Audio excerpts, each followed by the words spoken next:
Ano ba talaga nangyari kina Kidlat? Nakaligtas pa sila? Sinubukan pa ni Matos na bumalik sa kumbento pero wala eh. Si Scarlett? Si Kidlat pa talaga ang pumatay sa kanya.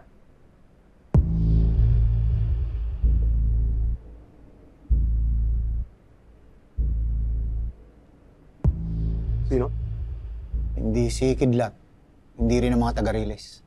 Teka, nagugulaw ako. Sino?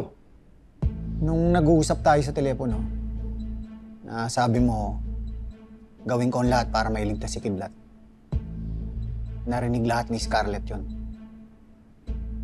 Magsusumbong siya kay Matos, Rendon.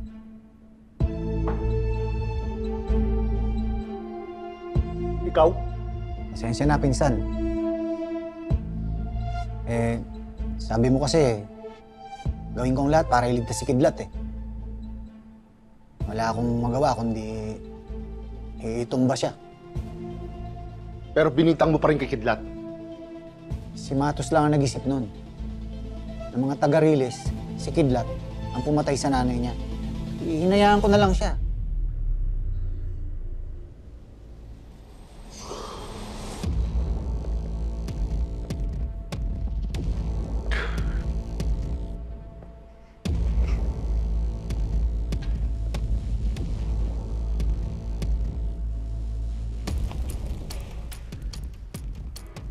Ayos lang, Insan. Good job.